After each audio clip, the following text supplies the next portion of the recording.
मुस्तफ़ा आमिर कत्ल केस सिर्फ कत्ल केस नहीं बल्कि ये केस कत्ल के अलावा गैर कानूनी असलहे और मनशियात की फराहमी से भी जुड़ा हुआ है। पुलिस जैसे जैसे तफ्तीश का दायरा कार बढ़ा रही है वैसे वैसे केस की हकाइक से भी पर्दा उठता चला जा रहा है। जैसे कि मुलजिम अरमगान के घर से मिलने वाली एक राइफल इसराइली साख्त की निकली है।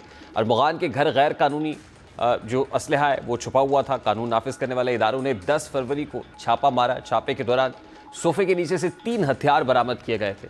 तफ्तीशी टीम को मिलने वाला ओजी नामी हथियार इसराइली साख्ता है। करोड़ों मालियत के हथियारों के लाइसेंस अरमगान की जानिब से ताहाल पेश नहीं किए जा सके। अब इसराइली साख्ता असलहा अरमगान के घर से बरामद होना और मनशियात के नेटवर्क का बैरून मुल्क से ताने बाने मिलना ये बता रहा है कि मुलजमान बैरून मुल्क माफिया से मुंसलिक थे। इस केस में मनशियात फरोख्त करने वाला नेटवर्क भी बेनकाब हुआ है। जैसा कि पुलिस की तफ्तीश के मकतूल मुस्तफ़ा आमिर का भी क्रिमिनल रिकॉर्ड सामने आ गया है, जिसके तहत मुलजिम मुस्तफ़ा आमिर के खिलाफ ANF ने जनवरी 2024 में मुकदमा दर्ज किया था और रिकॉर्ड के मुताबिक मुस्तफ़ा आमिर ने कराची से लाहौर मनशियात बजरिया कोरियर भिजवाने की कोशिश की थी। कोरियर कंपनी में मुलजिम ने अपना फर्जी नाम तैमूर लिखवाया था। पार्सल शारा फैसल पर वाक़ निजी कोरियर कंपनी के जरिए भेजा जा रहा था।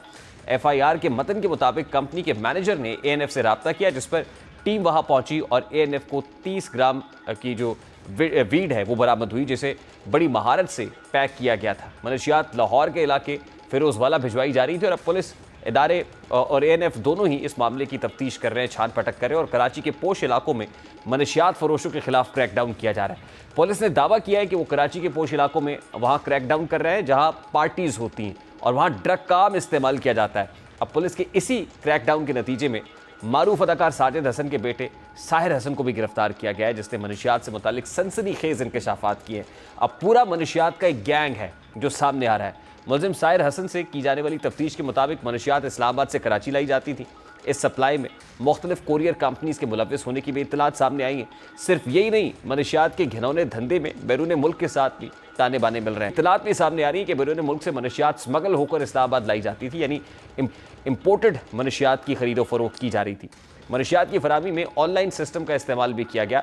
जब मारूफ अदाकार साजिद हसन के बेटे साहिर हसन से तफ्तीश की गई तो पता चला कि उसने 1 माह के अंदर 1 करोड़ 20 लाख की मनशियात मुख्तलिफ तरीके से सप्लाई की, जिसमें उसको 40 लाख का मुनाफा हुआ। दरहकीकत मुलजिम साहिर तक पुलिस की रसाई अरमगान और शिराज से तफ्तीश के जरिए हासिल की गई।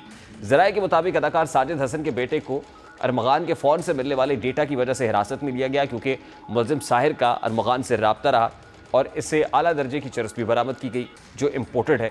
साजिद हसन के बेटे ने पुलिस के सामने एतराफ़ भी किया कि वो अरमगान और उसके दोस्तों को मनशियात सप्लाई करता था। अब इस केस में कत्ल के 2 मरकज़ी मुलजिमान अरमगान और शिराज ने अपने जुर्म का एतराफ़ कर लिया है और अब कभी इम्कानात हैं कि उनको किए की सज़ा मिलेगी। लेकिन इस केस से जुड़े दीगर अफराद जो गैर कानूनी हथियारों की फराहमी समेत मनशियात की खरीदो फरोख्त में मुलव्विस हैं, उनके गिर्द भी घेरा तंग करना ज़रूरी है। केस के तमाम पहलुओं को देखा जाए तो बज़ाहिर ऐसा लगता है कि मनशियात की लत की वजह से अरमगान ने मुस्तफ़ा आमिर का कत्ल किया और जहाँ तक मुस्तफ़ा आमिर की बात है तो उसका भी क्रिमिनल रिकॉर्ड सामने आया है, जिससे ये कहा जा सकता है कि वो भी मुबैना तौर पर मनशियात की खरीदो फरोख्त में मुलव्विस था। अब आगे जाकर इस केस के कत्ल के होने की मज़ीद वजूहात भी सामने आएंगी। बहरहाल इस केस में जो भी ज़िम्मेदार है उसको कड़ी सज़ा मिलनी चाहिए। एक टेस्ट केस है और इसको टेस्ट केस बनाकर डील किया जाए तो बहुत सारी चीज़ों से ना सिर्फ पर्दा उठेगा बल्कि फ्यूचर में उसको रोका भी जा सकेगा।